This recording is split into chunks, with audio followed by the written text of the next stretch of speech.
and welcome to the meeting of the Pension Subcommittee and Board. Do you need to start off with a roll call?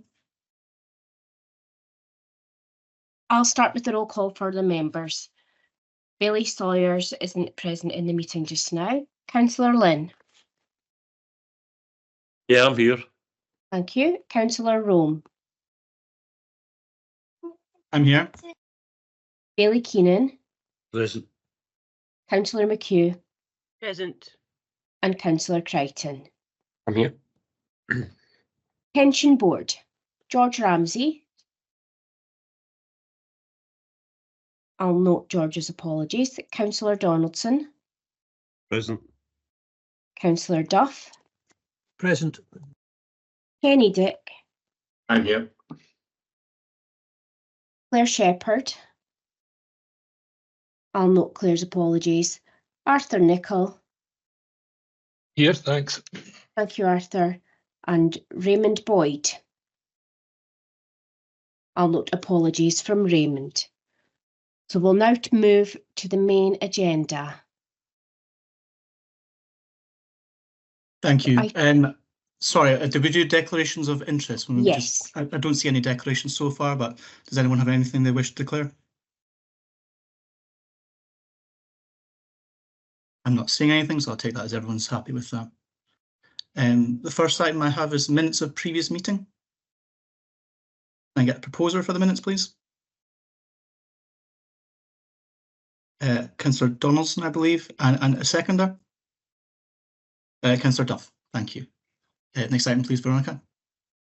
So the next item is on a supplementary agenda that was issued. This is for appointment of the chair of the Pension Board. Do we have any nominations for this position? I'll nominate Councillor Duff. If he's agreeable, I'll second that. Yes, I'm quite happy to do that. Thanks for the nomination. Okay, do we have any other comments on this? Is that agreed? Agreed. Thank you. Thank you. Item 4, Tayside Pension Fund Risk Register. This item is for your approval. Everyone, did anyone have any comments on the risk register?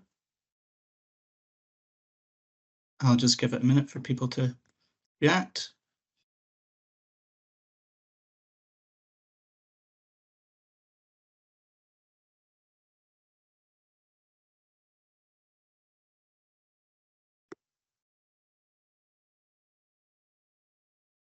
I'm not seeing any comments so far. There was one item, I believe, where the risk had changed, and I just wanted to maybe have a look at that. I believe it's looking at the risk deriving from staff changes. I wonder, Tracy, if you maybe could comment on that, please. Sure. The likelihood of this risk has increased due to the fact that Lynn McKenzie, our admin manager, on the pension admin side, is retiring at the end of April, and also our investment administrator is retiring at the end of May. And whilst we are in the process of recruiting and replacing, that is a lot of, knowledge that goes out the door. Lynn's been with the pension fund for over 35 years, so it's inevitable that this will increase the risk. However, we would like to give reassurance that there are significant controls and contingencies in place over the short term to ensure that the fund isn't at any increased risk. Thanks for that, Tracy. Is there any further questions? Arthur, please. Yeah, not so much a question, as I just think it'd be remiss of me as a trade union not to comment on the fact that it's becoming endemic in local government across the board, not just in the pension service, but elsewhere, that we are losing significant amounts of experience as people move on. And whilst I appreciate that various authorities, etc., are trying to put in succession planning, we suffer significant difficulties over the problems to do with levels of pay, etc., in local government. And staff short, and the pressure on the staffing budgets, which are meaning that it's difficult to in every service to get people to come in and see it as a valuable career where they can build the experience that we need to run these services effectively. And that's a problem across services throughout local government, but we're seeing it, I would presume, in the pension service equally. Thanks.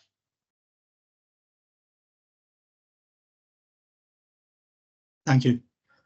Does anyone else wish to come in at this point on the risk register? No, can we take that as agreed then? Oh, Councillor Duff, sorry. Yeah, just one point, thanks, Chair. I mean, I think we've noted in the past that there has been a number of staff vacancies. I see somewhere else in the report that we have got, we're in the process of filling those. So is that a healthier position, Tracy, that we've now got notwithstanding the senior vacancies in terms of the administration sort of lower level staff, we've been able to fill vacancies that have come up? We are at this moment in time, Councillor Duff, after this meeting, so we have got an exercise in its early stages to review all aspects of the fund, because we are aware that whilst we have enough to meet our immediate needs, as in, if we stood still, unfortunately, we have a number of regulatory and legislative changes and challenges coming at us in the future, in the very near future, to be honest, and this is going to require more resource. So we are also aware that our caseloads has increased significantly and does not look like that is going to change in the, in the foreseeable future. So we are reviewing all aspects of fund management, including the administrative, the investment side and the governance side, to review to see what we actually need in terms of resource level and essentially how we arrange ourselves to best cope with the oncoming challenges. So that will be a review that's undertaken in the first quarter to half of the coming financial year, and we hope to have implemented all the changes that we are required to put in place by the end of this financial year.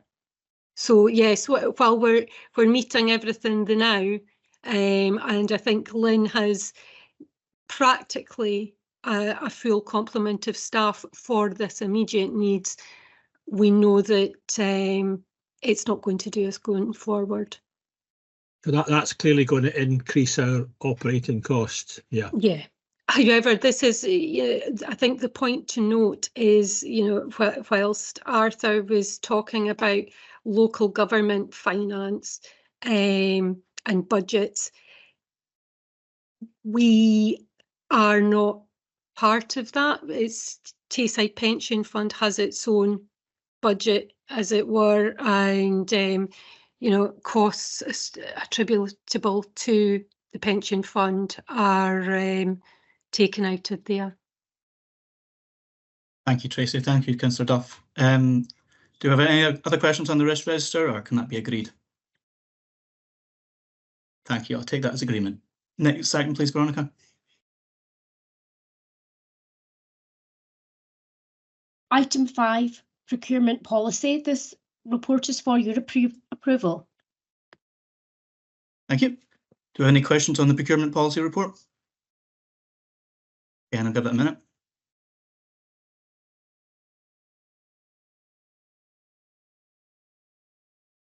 Can't see any hand raised or questions in the chat, so can that be agreed? Thank you. Next item, please, Veronica. Item 6, pension administration performance quarterly update to 30th of September 2023. This is for noting. Thank you. Hopefully we're all very familiar with this by now. Again, do any members have any questions? Kenny, please.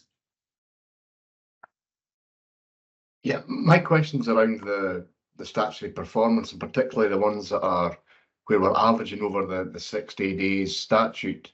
You know, so the top three and the death grants there.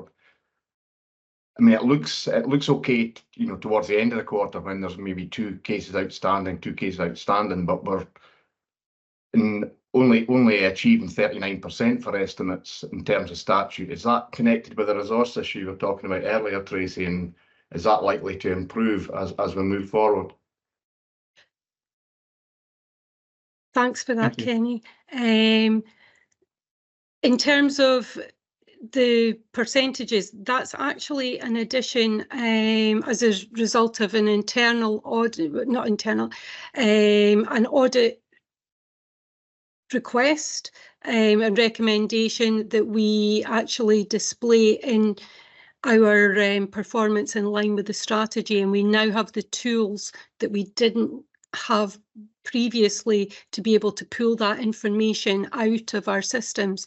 Now, in the last quarter, in terms of the estimates and options in that specific team, I think I'll allude to it later in the paper, where we say there was some staff absence, but there was also staff training in that team, which has, you know, reduced our performance in that area. However, they were able to catch up, you know, with the resultant learning curve and the more senior member of staff returning. The addition of these percentages enables us now to be able to put, you know, it gives us more transparency and will enable us to be more reactive, to be better managing our caseloads.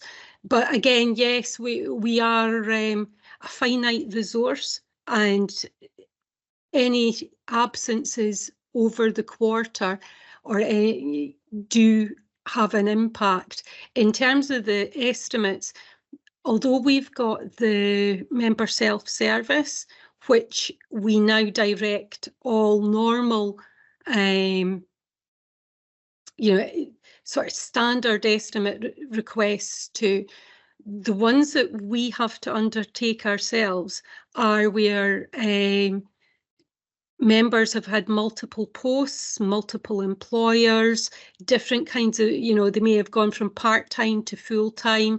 There could be changes in their own personal circumstances that have affected their benefits package. And these, the ones that we're left with, are highly complex.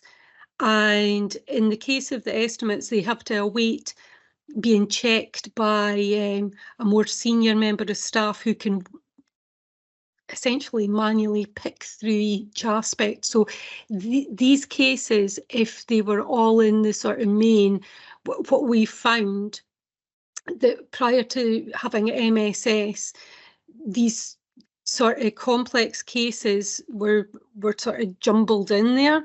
Now we can see with transparency that there is more resource required to be able to accommodate these cases.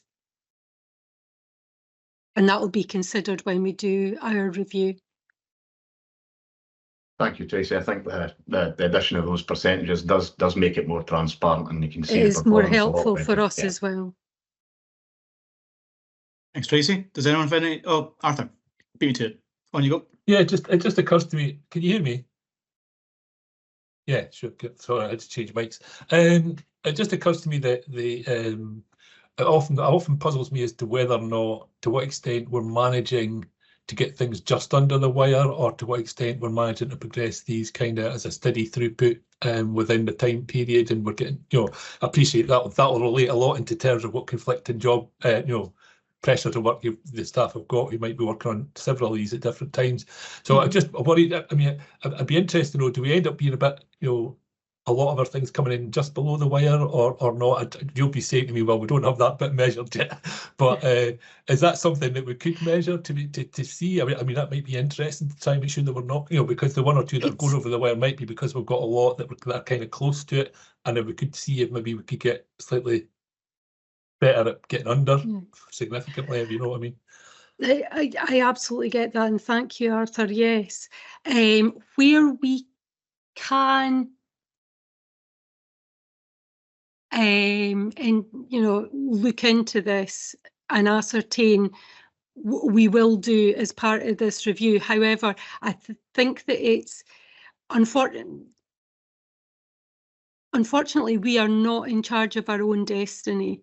We do not know when people are going to send in estimates, requests, when, our caseloads are not determined by our own, timescales. So managing our caseloads, we can only be reactive to a certain extent, but as part of our review of resources, we will definitely look and say, well, are we just managing? Because that's the thing where if we're going to be resourcing, we can't be resourcing just managing, to have to keep coming back. So yeah, we will, where possible, review that.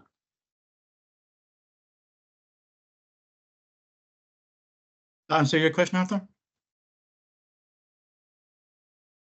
Yeah, thanks. Great, thank you. Thanks, Tracy. Councillor Donaldson, please. Thanks very much, Stephen. I don't want to get into technicalities, but page 36 with the MacLeod judgment, can I just bring me up to, and maybe others up to speed on this? Legally, is that definite that there can't be any appeal, other review, that the judgment is final?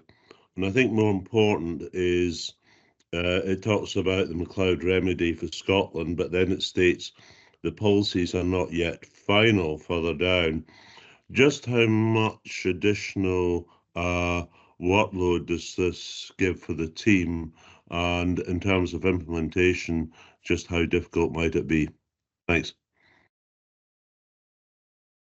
Can I pass across to Lynn Mackenzie, because I think the first part of this, Lynn is more up to date on the statuses of legislation than in terms of MacLeod than what I am. I know it's quite technical, I'm sorry but it's just a case of how much of an extra workload it might be. Thanks. Yep. It's a massive workload. Right. The remedy is now in place with effect from the 1st of October. The legislation was laid on the 1st of October. Yeah. So we're now in a position where we are looking to gather the information from the employers. We're hoping that that will be completed by the 31st of March. And that has involved us going to every single employer that we have within the fund and requesting the details of every change of hours and every service break for the period from the 1st of April 2015 to the 31st of March 2022. To give an example of that, one payroll officer that I spoke to had 36 changes of hours in that period for one member of staff. So that kind of puts a spin on how big a piece of work this actually is. Right. Once we get that, we have to analyse this data and then we have to upload it into our records. Yeah. Once that's in, it gives us the opportunity to then, as we move forward, we have business as usual. So the people will have provisional underpins put in if they apply. And then we also have to go back for that remedy period, so from 1st of April 2015 to the 31st of March 2022, and look at all the completed cases. So we have to look at all our retirals, all our deaths, our survivors, our transfers out, every type of calculation which could be potentially impacted by the member having an underpin applied to their record. Yeah. And in terms of, you said about some of the policies, it's not, we were given a draft prioritisation policy by the SPPA, and that is certainly what we will be going on. But I've not seen one past that kind of draft. But yes, it's a massive, massive area of work. I've not come across it in my 30 plus years. It's certainly the biggest piece of work that the team is going to have to deal with. Yeah. Does that answer your questions? Or? I think it does. And what you're saying, I know you're retiring and wish you all the best, and you're maybe going to avoid some of the worst aspects of this. But in terms of actually implementing this almost across the board, you can't even probably give a time scale. It's just going to take a considerable amount of time. Yeah. It's very, very hard to quantify when you're looking at that many calculations and you're having to look at it as two separate streams with business as usual and looking back at completed casework. So yes, I wish the team the very best for what they're going to do for MacLeod. Yeah. Thank you, Lynn. I'm very grateful. Thanks, Lynn, and thanks for the question, Councillor Donaldson. I don't see other member queries, but I believe Mr. Emmett might want to add to this. And just while I was doing so, Veronica, I can see that Councillor McHugh's put in the chat about people in the lobby. I wonder if you can maybe deal with that, please. Thank you. Thanks, Convener. Just to say, I think Lynn's answered the part of the question about the practicalities of it. There's no further legal process on this. The work is now over to the team in terms of the implementation of the remedy as it stands, which, as she's outlined, is clearly a lot of work. Yeah. Okay, thank you. Thanks, Robert. Tracy?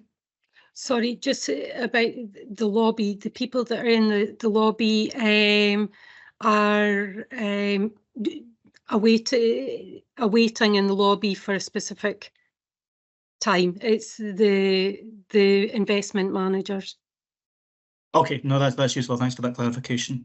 I don't see any other questions on this item then, so can this be agreed? Thank you. I'll take that as agreement. Next item, please, Veronica. We move to item 7, Tayside Pension Fund, Audit Scotland Annual Audit Plan 23-24. This is for noting. And I believe we have Audit Scotland on the call with us for any questions, but do I have any member questions on this item? Again, I'll just give it a minute. Right, I've got Rich Brown and Richard Smith. I wonder, Rachel, I think I saw your hand first. You want to come in and just talk to this, please? Thanks, Convener. It was just to say if I could introduce myself to members as a new appointed auditor, and also say that auditing standards require us to draw certain parts of the plan to your attention as those charged with governance for Tayside Pension Fund. So if you'll allow Richard Smith to come in a couple of minutes to take you through some key parts of the plan. That's a requirement of our role, is to make sure you're aware of certain facts in planned audit work. And just to make all members aware that I'm Rachel Brown, I'm an audit director in Audit Scotland, and I'm your new appointed auditor.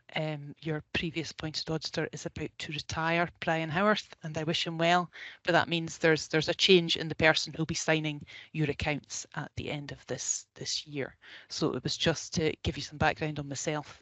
I have been with Audit Scotland and predecessor organisations for about 25 years, and I have several years experience in local government pension fund audit, and I'm also the appointed auditor for Shetland Islands Council Pension Fund now. So just so you're aware of who I am, and again who I am in September when I come to the pension subcommittee to sign off your annual accounts.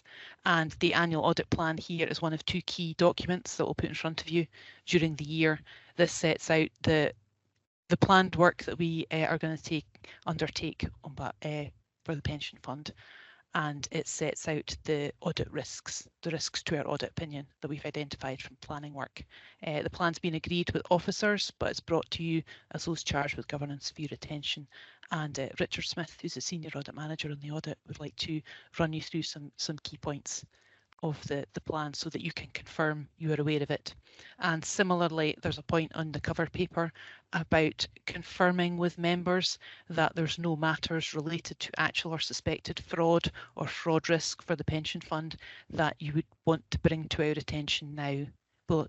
We'll get similar confirmation at the end of the audit year, but just to formally confirm that there's nothing that hasn't already been disclosed to us in regards to fraud risk. So I'll pause there and hand over to Richard, if I may. No, thank you very much for introducing yourself, Rachel, and look forward to seeing more of you in the future, and indeed in September when you come back to tell us all about the audit. But Mr. Smith, please. Thank you, Councillor Rome. So our 23-24 annual audit plan is included at pages 43 to 58 of your papers, and this gives an overview of the extra audit work we plan for the 23-24 audit. I'm hoping it should be fairly self-explanatory, so I'm not going to go through it in a lot of detail, but as Rachel says, there are a few areas that we need to highlight for members' attention. So I'll just go through them and then we'll be happy to answer any questions you've got on our planned audit approach. So the first section of the plan covers our approach to financial statements audit and the work they're required to undertake to support our opinions of the 23-24 annual accounts. Within this, you'll see that Exhibit 1 sets out the materiality figures we've set for the 23-24 audit and also explains the basis for these figures. When we talk about materiality levels, then these are the figures that we determine and for the audit and assessing the errors against. So effectively, these are levels of tolerance for any errors we identify in the financial statements and are the ones we judge against whether the accounts still provide a true and fair view of the body's financial affairs. And these are important as this also affects how we design the audit approach. Exhibit 2 within this section then details any significant risks in material misstatement that we've identified for the 23-24 audit. And these are the areas where there's an increased likelihood, opportunity for that financial statements to be materially misstated requires an audit response. You'll see that we've actually identified one such risk for the 23-24 audit of the fund, and that relates to the opportunity for management to override the controls in place to manipulate financial position reporting the accounts. I also feel it's important to highlight that that's a standard risk for all audits, so that's in no way a comment on the management of the Tayside Pension Fund. ISA 240 does require us to consider that a risk for all audits and design audit procedures to address that risk as part of our annual audit approach. And you'll see in Exhibit 2, we've identified those procedures in the final column there. You also see at paragraphs 21 and 22, we've identified another area of audit focus, which relates to the work we have to undertake in actuarial valuation each year in terms of reviewing the information assumptions used in that calculation. And again, it sets out the audit procedures we undertake on that as part of the 23-24 audit. If I move on then to section 2 of the plan, this covers the additional responsibilities we have as public sector auditors in Scotland under the Code of Audit Practice. And you'll see that we've identified one specific area for audit focus there in terms of our wider scope risks. You might not be surprised to see that that relates to triennial valuation of the fund at the 31st of March 2023. So as part of our annual audit, we'll review the valuation methodology and also consider the results of valuation.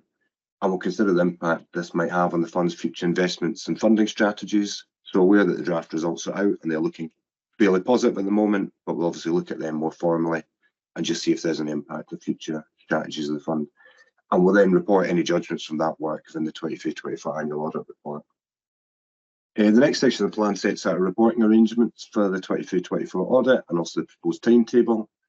So within Exhibit 3, that details our planned audit outputs for the year and also the committee meeting that each of these will be presented to. And then Exhibit 4 sets out the proposed timetable for the final accounts audit. And importantly, that sets out that we're aiming to certify the accounts by the end of September this year and the stages we need to meet in order to achieve that. The final couple of paragraphs of this section detail the fee for the 23-24 audit and again explains the factors we considered in reaching that fee. The final section of our plan I wasn't going to touch on in any detail. That explains our approach to work of internal audit to maximise effective use of resources. And also sets out the arrangements we have in place to ensure independence and objectivity when conducting the audit and our own internal quality control arrangements. So as I say, I wasn't going to touch on them in any detail. So those are the main areas of the plan I was going to talk you through, but happy to hand back and pick up any questions members may have on our planned approach for the 23-24 audit. Oh, thank you for that. That's very helpful, and I'm sure the members will be following that on their papers as well. Do you have any questions on this item?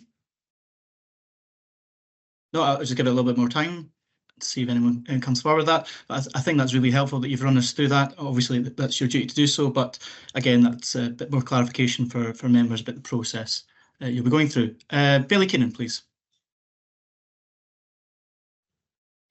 Just really a question for officers. Do we receive notifications of any frauds that happen within other pension schemes and act upon them appropriate while obviously re-evaluating our own procedures and policies?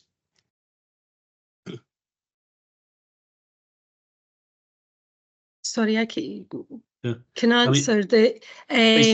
We are made aware by the pensions regulator of different fraud attempts and fraud awareness, and the pensions regulator has fraud awareness as part of their toolkit. In terms of at a sort of ground level, we meet with other pension funds in Scotland every quarter. If there was to be any fraud, you know, which our colleagues somewhere, you know, in other pension funds, if they were unlucky enough to fall victim to something, we would be sharing that, and we would immediately act on that. We've got a very close network between Scottish pension funds, so things of that nature we would be sharing if there was, and you know, in terms of if we were made aware of any type of fraud that requires any additional controls be put in place, that would be acted on immediately. Thanks for that, Tracy. Thanks, Tracy. Thanks, Bailey Kieran. I don't see any further questions, so thanks again to Rachel and Richard for taking us through that, and I look forward to seeing you back in September to talk to it. So we will move on then to the next item, please, Veronica. Thank you. Item number 8, Internal Audit Risk Assessment and Audit Plan for members' approval. So this report sets out the risk assessment undertaken by the fund's internal auditor, PwC, and details their internal audit plans for Tayside Pension Fund for 2024-2025. PwC will present their audit plan and answer any queries on the content, and members are asked to review and approve the internal audit plan. So can I just hand over to the presenters from PwC, please? Good afternoon there, everybody. If I take the paper as read, we'll give some context of how the reviews are derived and indeed agreed upon.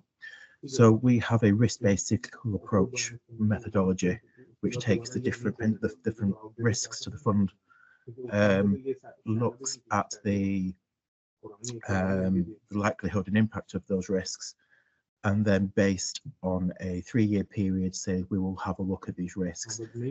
If it's a low risk, for example, every 3 years, if it's a high risk, more frequently. And we work with Tracy to determine also where most value of our resources will be best focused. So where our resources will be best focused to provide the best value, sorry. Which is what you see today. The 3 reviews are investment strategy, processes and controls. They are the outsourcing and third-party management review, and also a review of risk management, taking into account good practice of the recent pensions regulator issue of the code. Any questions? Thank you. There's a bit of interference, so if anyone could put their mics off, they're not speaking, that'd be helpful. Do you have any questions on this item? Okay, we'll give it a little minute. Kenny, please. Yeah, just not so much for the current year, but the future years. There's a number of items to consider for future years that look like, if you were to look at all those ones that I've said consider, on that cycle, you would need more resource in the further 2 years. Is that the fact, or do we have to not do all the ones you're recommending in terms of a cycle to remain within a resource? What's the position with the resources allocated? So what we'll do is look to see what we can cover and if indeed there is a pertinent risk. So let's use let's use the investment strategy as an example. If we come to that this year and said there's just not enough budget left to do that particular review, we will obviously in the first course speak with Tracy, etc., but then come to the committee with that view to understand what your appetite is for an additional review if needs be. We'd also look to see what other assurances are in place as well, so we're not duplicating anything. So, for example, if we had an investment management review on the cards, we would look at the third-party assurance reporting first to see would our review be any different, and if it wouldn't be, then we might be able to take reliance on other pieces of assurance that are available. Does that make sense, Kenny? Yeah, just I suppose it comes from point of view, but allocating 47 days this year, is it 47 days next year, or does that vary with what we're going to take in as well? Yes, it does. Yes, it will vary. It depends on the level of resource. Sorry, on the seniority of resource required and the level of expertise.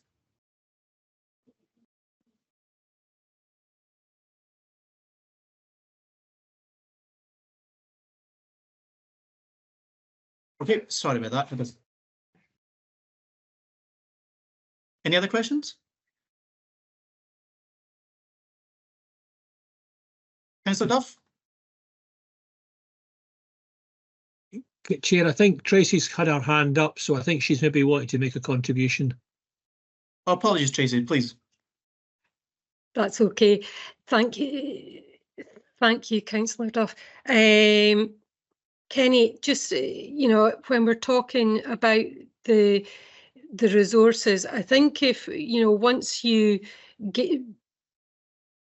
undertake the risk assessment with the auditors and there's recommendations, if these risks are high, this isn't something that we would be going cheap on. If there's a risk and we need something to be looked at, we would be keen to do so.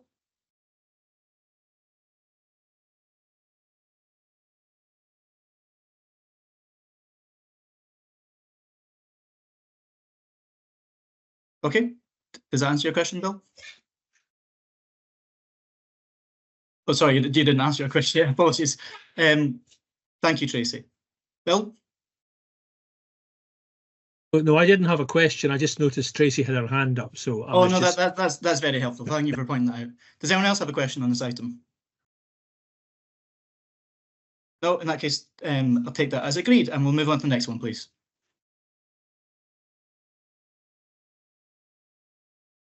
Item number 9, Tayside Pension Fund, Internal Audit Reports, Pensions, Administration and Liquidity. This is for approval. So this report details the reviews of the design and operating effectiveness of pension administration and of liquidity management. Members are asked to note the contents of the report on the audit exercises undertaken and to approve the management response. So, any questions on this?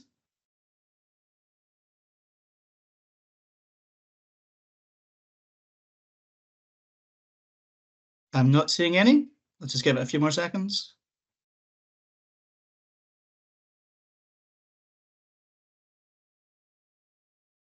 Can this report be agreed then?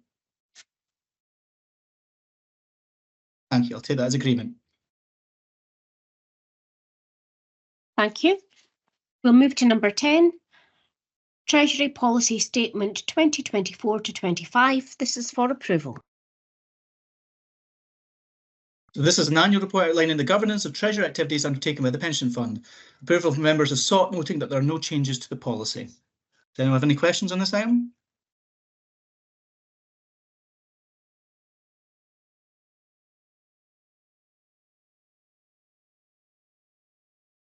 I'm not seeing any questions, so can this be agreed? Thank you. Next item, please. Item 11, Treasury Management Strategy 2024-25. Again, this is for approval. So this is an annual report outlining the fund's strategy to ensure that sufficient funds are held to make all necessary payments, ensuring security and accessibility and capital preservation. Approval of members is sought, noting that there are no changes to the strategy. Again, any questions from members?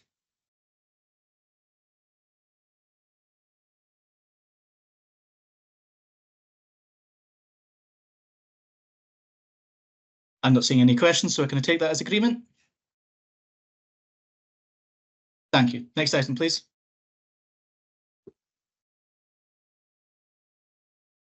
Item 12, Pension Administration Strategy. This is for approval. This is an annual report that sets out the fund's policy in respect to the standards required of both the fund and employers to ensure that both meet their statutory obligations and demonstrates effective and efficient service delivery. This policy is subject to annual review and employers have been consulted on any significant change in content. Approval of members is sought, noting again that there are no changes. Do you have any questions on this item?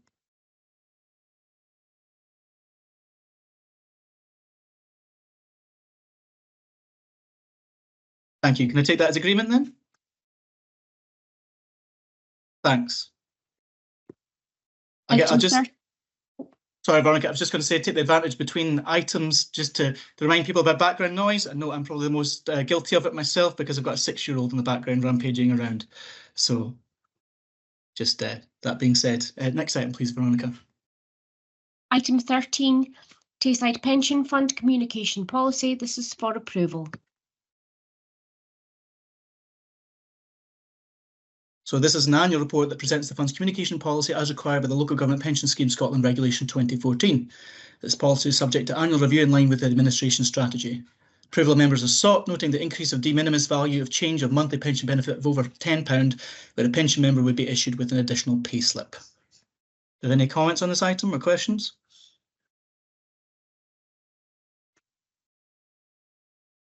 No? Can this be agreed then? Thank you. I'll take that as agreement. Moving on, please.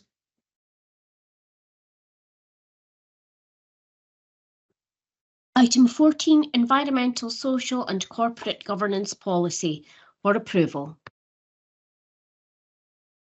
This report reviews the environmental, social and corporate governance policy of the fund. This policy is subject to annual review and member approval is sought, noting again that there are no changes.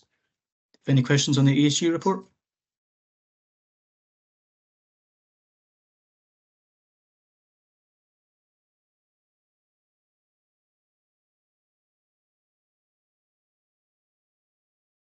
No, can I take this as agreed then? Thank you. Moving on then, please, Veronica. Item 15, Tayside Pension Fund Actuarial Valuation as at 31st of March 2023. This is for approval. So this report details the results of the actuarial valuation of the fund as at 31st March 2023.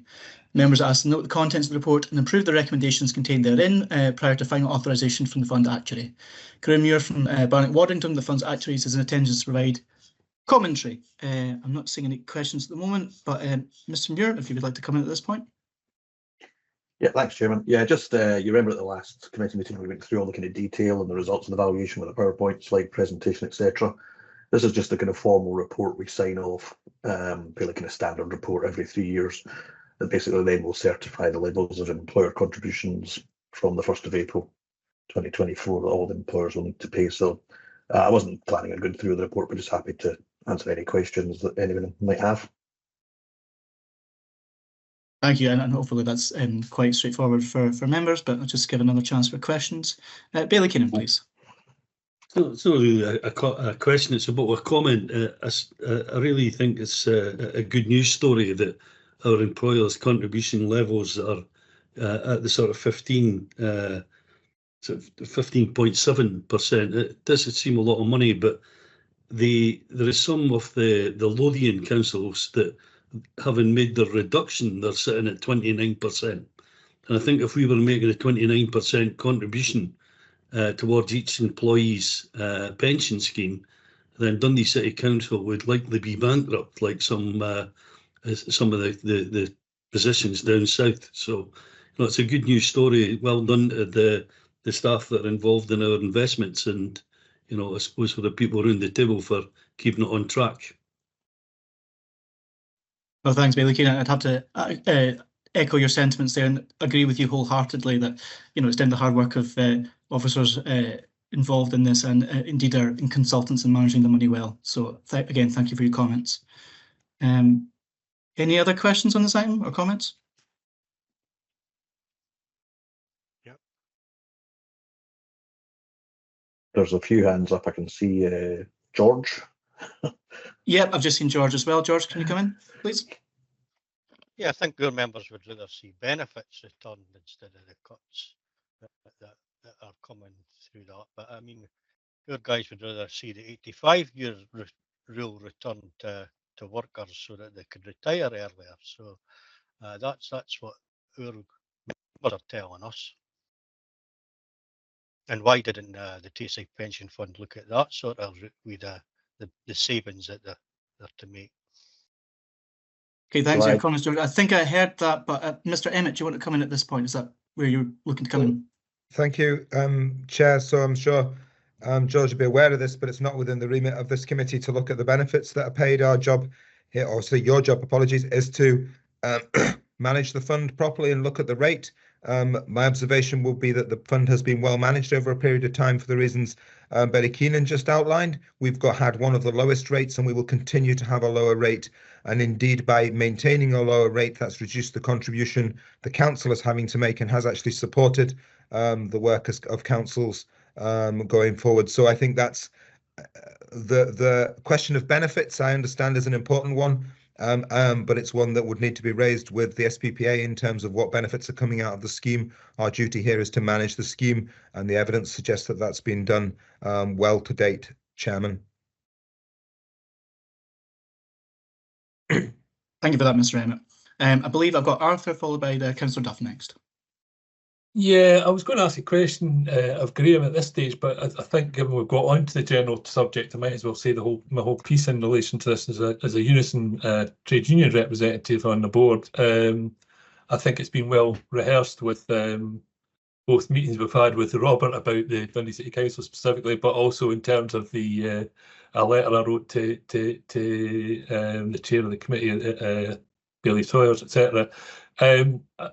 I'd be interested. I'm not wanting an immediate answer, but I'd be interested to see, Graham, if the question is asked about, well, was a question asked about reducing the contribution rate this time round, or was there something specific in terms of what point we got to in terms of the, admittedly, and to be applauded, 100% plus funding situation that we've got. That it was different, because that's been kind of the situation for a significant number of years, and I'm wondering if there was a significant change that made it suddenly that would happen, or was questions asked about the possibility of that a reduction in contributions being made at this point. That's one question, but on a wider point, and coming back on and agreeing with kind of what George was putting there, I think Councillor Keenan's point where he talks about how well the investment has been. Listen, this figure, and I think this is where the actuaries maybe could help us in terms of the way the figures do, because I've certainly seen reports in the media that the significant improvements in funds across the board within the local government pension scheme come significantly, and probably more than half has come already from reductions in liabilities in terms of that picture, rather than particularly great performance by, and I'm not going to take away from the performance that our managers, both in terms of our own in-house treasury staff and the fund managers' performance in the markets, etc., have done in terms of improving our assets.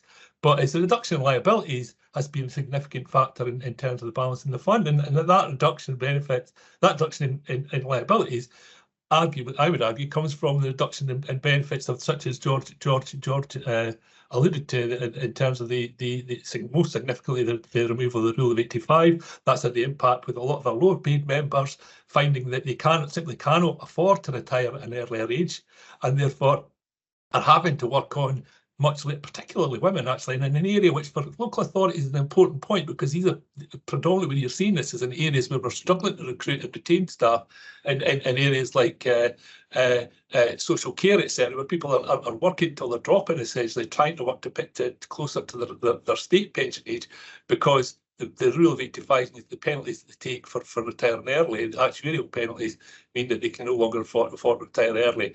And those equations, plus to some extent the cost of living increase and the impact of poverty that's having on people's life expectancy, no doubt, is also reduced to liabilities to some extent as well.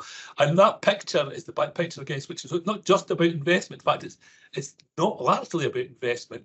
And I'm speaking to somebody who represents a union who went to great lengths to help that side of the picture by, for instance, pushing the campaign for cost transparencies with the fund managers, which went a long way to improving returns in the markets. But and plus have also proposed pooling the funds, which hasn't been taken up in Scotland, but we'll carry on having an argument about that one, which all could have improved the investment asset side of the picture.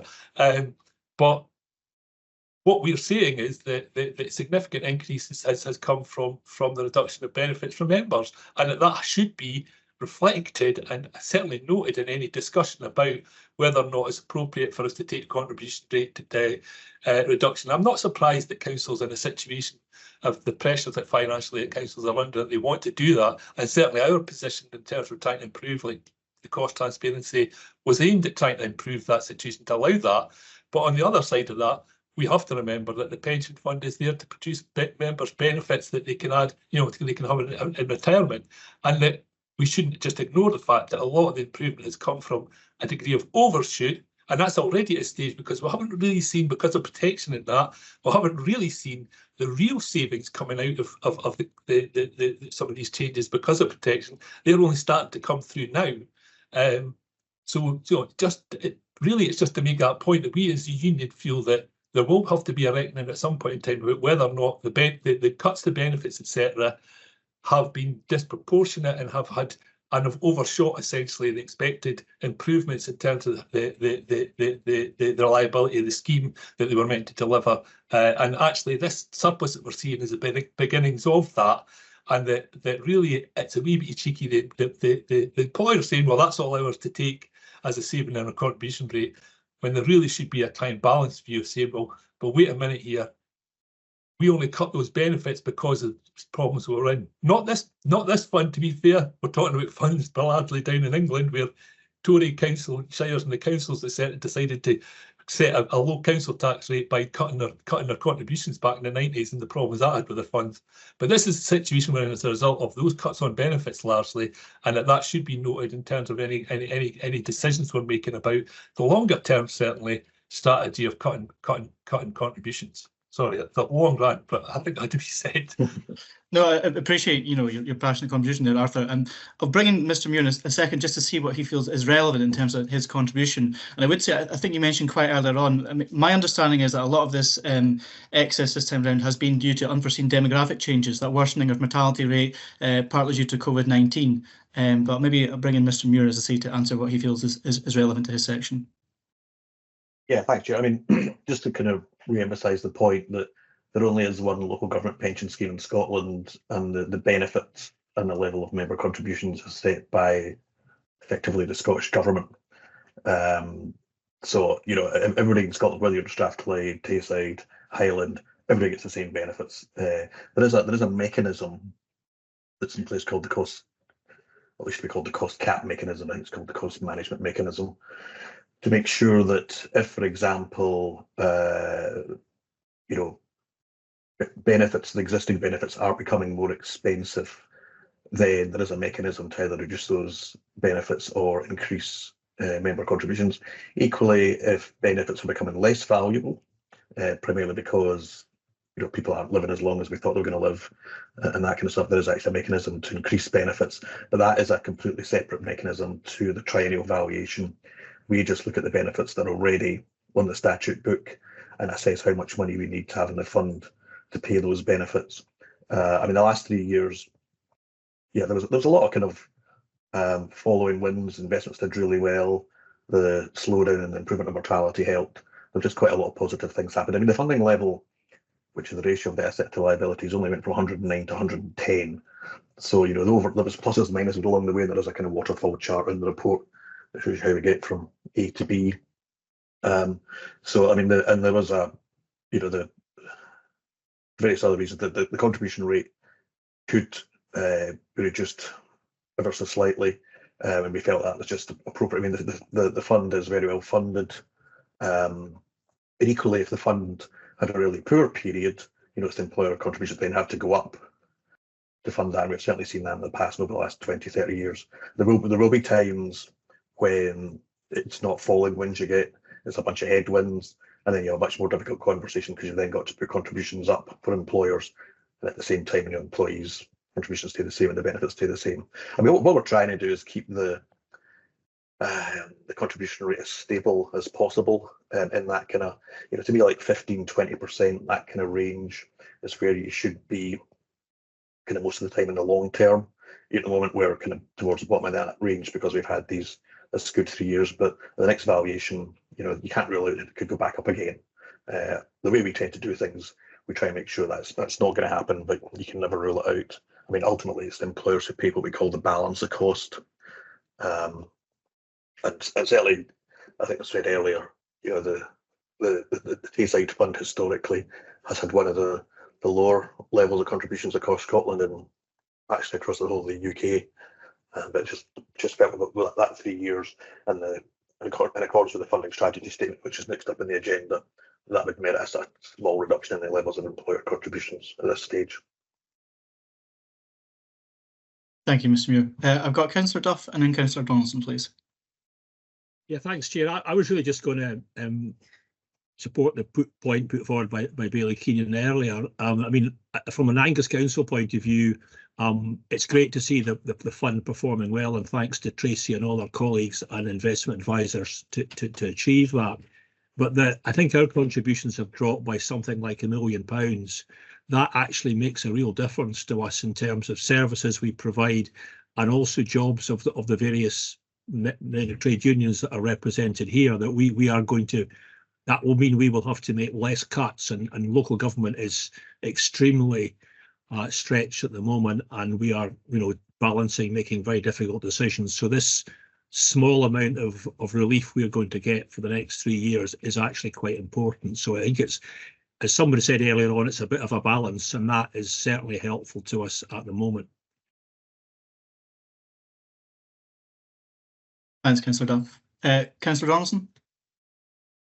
Thanks very much. In many ways, I just want to echo what Bill Duff has been saying there.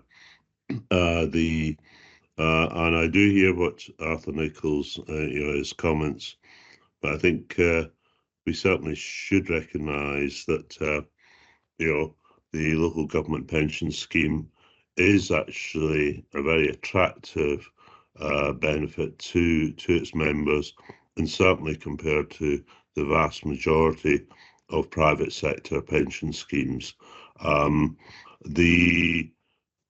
What I do want to ask, and with Graham here, Bill Duff's absolutely right.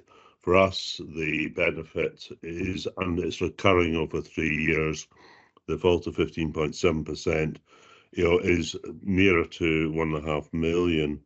And that's, you know, almost a swing factor, key factor in defending vital frontline services as far as we possibly can. What I do want to ask Graham Muir is that cut to 15.7, and it's not like Strathclyde where they've done 2 years, very significant falls, and I think one knows why they've done it, and then almost back to where they started off in year 3, and I didn't realise you could do that. But we're 15.7 each year. Are there any circumstances where that rate could alter prior to the next triennial valuation, or is it well nigh set in tablets of stone? Yeah, thanks, Stuart. Yeah, I mean, I'm not sure what Strathclyde are doing is allowed either, to be honest. Yeah. They seem to think it is. and I think, you know, the whole thing is to keep contributions as stable as possible. What they're doing, I don't think stretches stability as far as you can go. But in terms of the rate changing before the next valuation, the easy answer is no. If, however, a particular employer, and I can't really see how this would actually happen with you guys, but if a particular employer inherited an awful lot more liabilities from somewhere else, there's a bit in the regulations that says if it appears that the liabilities of a particular employer have increased beyond what they actually was assuming, you can go back and review it. But as I say, there'll be employers who maybe are outsourced contractors or something kind of weird going on. And I say that for councils, the answer is no. Yeah. Okay, because it's important, because you know, for planning for the, you know, on a 3-year budget, you can almost lock in that figure, and that's, you know, helpful. And it's always a very complicated budget process. Thank you. Yeah, thanks. Yeah, thanks again for that. I believe, Tracy, you want to come in on that as well, please? But you're on mute, Tracy. Just to give you a bit of reassurance, you know, I don't think that Graham's touched on this. However, just a point to note for all employers and anybody else is that the 10% asset shock reserve is still maintained, and that is a key protection in our risk management toolkit to ensure that, you know, if we had to raise contribution levels, it would be following, you know, we'd have to go through 10% of the fund value before we would need that. So basically, we've got a strong degree of contingency. Yes. Thanks, yeah, Tracy. and there's prudence built into the assumptions as well. So, you know, the fund could cope with some short-term shocks, if you like. I mean, clearly long-term economic shocks would have a longer-term impact, but I'd say that kind of cost management mechanism is kind of there as well to try and, if something really, you know, long-term kind of nonsense was to happen, there is a mechanism in there to limit any increase in employers' contributions as well. So. Thank you, Graham. Thanks, Councillor Donaldson. Thanks again, Mr. Muir, for that. That's the last question I have on my list. So that being said, can we agree the recommendations for item 15? Thank you. Next item then, please, Veronica. Item 16, Funding Strategy Statement 2024. This is for your approval. Thank you. So it's the responsibility of Dundee City Council, acting in its capacity as administering authority to the Tayside Pension Fund, to prepare, publish and maintain the funding strategy statement, and this is required to be reviewed annually.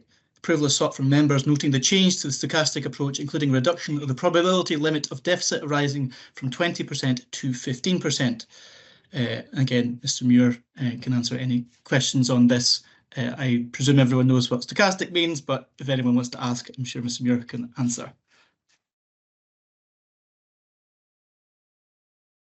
Councillor Duff, please.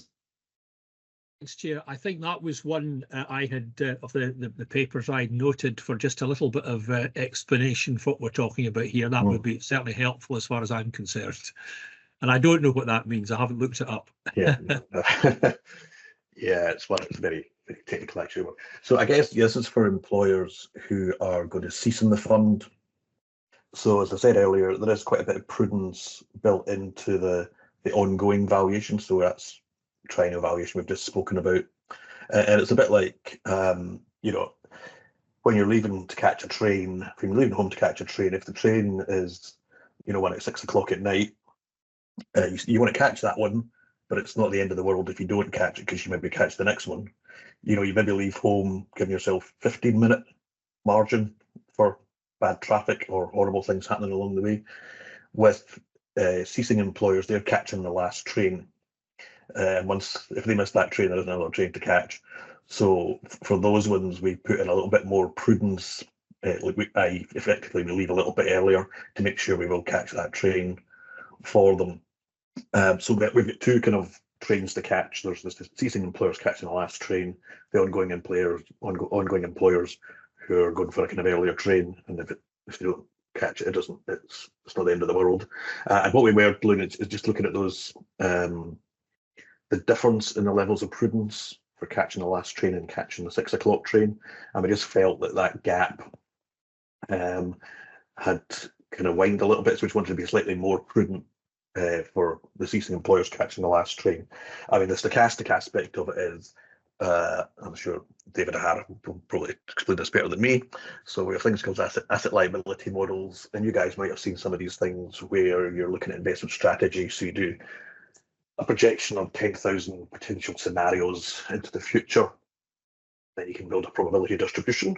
You kind of bell curve type thing, and obviously there's probabilities of certain things happening. So the stochastic nature is because you do all these 10,000 projections and build a distribution. And what we're saying is, I mean, it is highly technical and highly theoretical, but what we're saying is we had an 80% chance of a ceasing employer paying enough money in, which meant that all the other employers would never have to kind of bail them out. We just felt we needed to increase that probability. There will only be a 15% chance that the other employers would have to pay some money. So we're trying to reduce the risk. I mean, there is no guarantee. If an employer leaves the fund, their benefits are guaranteed by statute. They'll get their benefits regardless. But if the fund went into deficit, all the other employers would have to help pay for the deficit in respect of that employer who just left. So by whacking up the probability allowance, we're just reducing the likelihood of that happening, and therefore it helps protect other employers in the fund when an employer does leave, and therefore we can't get any more money out of them once they have left. If that made any sense. So just to follow up, if employers leave the scheme, sometimes they have to pay extra money in. Is that correct? Yeah, and all this is doing is just it's the mechanism to determine how much that is effectively. So compared to the last time, we're now asking for slightly more money than we would have done 3 years ago, just to keep those kind of relative levels of prudence and balance between the ongoing basis where trial valuation, etc., and that kind of cessation valuation. So. Maybe ask my own question at this point, which is that obviously there are some members of the scheme who have got higher secondary contributions, and this particularly negatively affects them, doesn't it? Because it's about lowering that risk, so it's potentially increasing the contributions of those that were already kind of concerned about potentially. Yes, I mean the line I usually come up with is that local authorities can't go bust, but I've seen a few that have come pretty close to it, and obviously down south there are certainly some who have technically gone bust. But yeah, there are some employers who, I'm not getting are not backed by taxpayers. Therefore, there is a risk that they could disappear, and that's that's part of the reason when they do disappear, we've got to make sure that there's enough money, they leave enough money behind for their liabilities. Okay, thanks. Does anyone have any further questions? No, can I take this as agreed then? Thank you. Next item then, please, Veronica. Item 17, Statement of Investment Principles Review. This is for your approval. So this is an annual report. Members are asked to approve the Statement of Investment Principles. Note the changes to benchmark in Appendix C effective from the 1st of April 2024. Have any questions or comments on this report?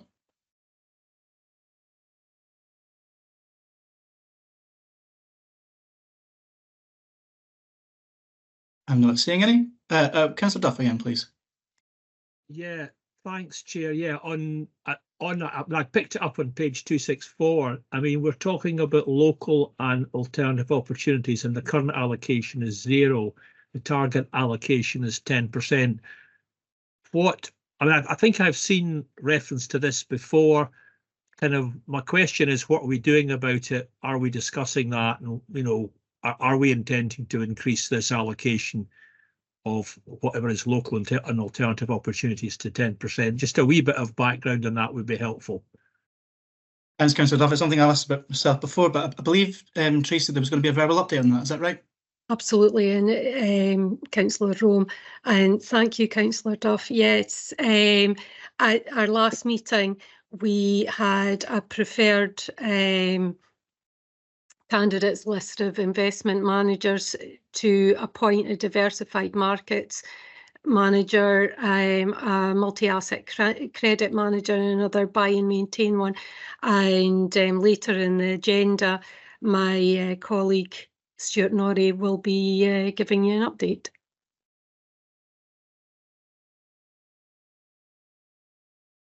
This item 20, Councillor Duff, are you happy to wait till then? Yeah, excellent. Thanks for that. Yeah, thank you. Thanks, Tracy. Arthur, please.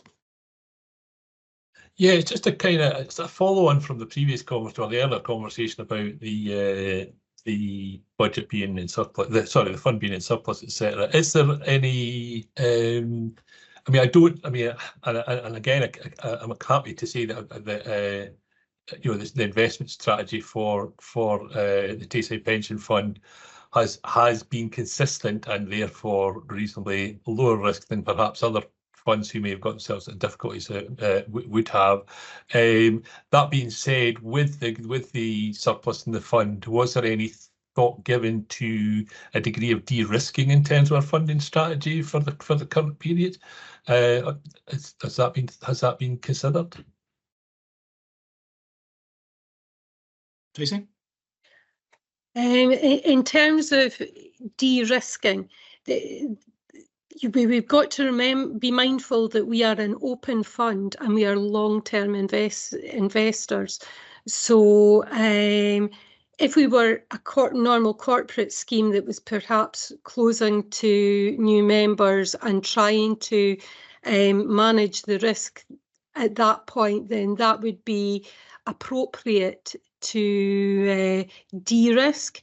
However, by de-risking, you effectively, if you de-risk, you lower the returns, and over the longer term, if you're long-term investment, you're managing that risk over the longer investment period, as opposed to changing investment strategy in the short term. I think, is there anything that you would want to add to that, David? Yeah, just coming in on that. So the scheme has performed very well. At the last strategy review, the introduction of the alternatives assets, which Stuart will touch on later in the agenda, did help to manage down the risk, so effectively diversifying and spreading that risk. Typically what we would do is undertake a strategy review following the actuarial valuation. So every 3 years have a look at the strategy and check whether that's still in the right place. So I think that would be something to consider as you look at the strategy now the valuation's been sort of finalised. Thank you, David. I don't see any other questions or people going to come in, so can that item be agreed? Thank you. Next item, please. Item 18, Tayside Pension Fund Business Plan 2024 to 25. This report's for your approval.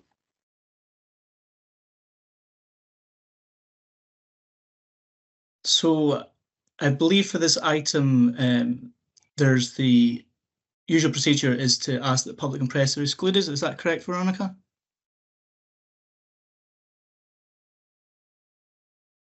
We would consider this report first, and then after this, we'll go to the confidential items. Oh, my apologies. Okay then, so this is an annual report detailing key activities planned over the coming year, and member approval is sought. Do I have any questions on this? Just give it a minute. George, please. Yeah, I was just to ask Tracy or Robert about if there are structures in place for that period. Is that enough people for it, or are they still recruiting, or what's the situation? Thank you, George. We are aware that, and we have a number of areas to look at following this quarter, both in the administration, the investment and the governance side of the fund. and that's going to be our key focus for the first half of this year. And then, you know, we'll be bringing papers to committee and board for approval to amend to best suit our needs going forward. I'll just come back in if I can. I mean, a lot of them will be, I mean, I know some of them are maybe looking for retirement soon and that. So is there younger people looking to come into the business, or is it still that?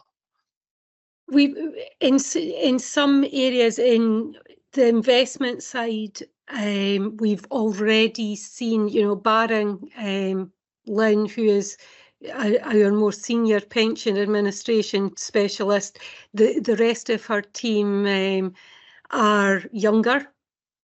So that's has already, you know, moved over to a certain extent. On the investment side and the governance side, that side's very small, and in the past we've been able to manage on sort of minimum manning. However, our needs are greater now. It is an opportunity for Stuart and ourselves to recruit younger people, bringing their different skills and experience to the play as well. So yes. Thanks, George. Thanks, Tracy, for that answer. Maybe come in with a question of my own before we move on. I'm just looking at the key measures and targets, and the target for 2022-23 was 110% funding level, which was obviously met. But it's my understanding from another paper later on that if the contribution rate was maintained as is, by 2036, I believe it would drop to 106%. So is that correct? Sorry, go on, Graham. Yeah, so we are actually burning off some of the surplus. So if we didn't have any surplus in the fund, the employer contribution would be about 22.5 from memory. So we are actually burning off some of that surplus over a 12-year period. So therefore, you know, at some point it's expected to go lower. But having said that, we do have our asset shock reserve. We do have some prudence built into the assumptions. So we are, although in theory it would go down to 106, you know, because we've got prudence built in there, it probably won't. If that makes sense. It's just a mechanical calculation. So I guess it does show that actually we're running off the surplus at a huge rate at the end of the day. But I mean, going back to my transport analogies, so it's a bit like driving from Glasgow to Dundee. You're halfway there and you're 10 minutes ahead of schedule. Do you slow down or not? If you're only 5 minutes ahead of schedule, probably not. If you were 30 minutes ahead of schedule, you might, but you probably don't want to slow down too much because you just never know what's around the corner. So what we're saying is that, we are burning off some surplus because the speed we were taught to be going at, we didn't have any. If we weren't ahead of schedule, it would be 22.5 rather than the 15.7 that we are kind of cruising along at. No, I appreciate that answer, and it's somewhat technical, I suppose, because as you say, we've no idea what will happen in the next 12 years. But no, that's appreciated. Thank you. Don't see anyone else wishing to come in, so can the item 18 business plan be agreed? Sorry, I think George is wanting to come back. Oh, George, you want to come back in? Sorry. Sorry, there was just another bit in that report about the MacLeod Sargent judgment and about some returns that haven't been brought in yet. Is that coming in, Tracy, or is that still awaiting?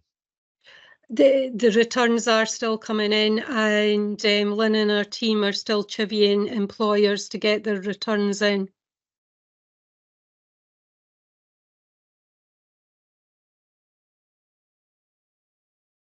Okay. Happy with that, George? Great. Don't see any other questions. So again, are we agreed on item 18? Great. Next item, please, Veronica, and I'll leave you to say the piece. Thank you. The following items are confidential, so can any members of the press or public please leave the meeting now?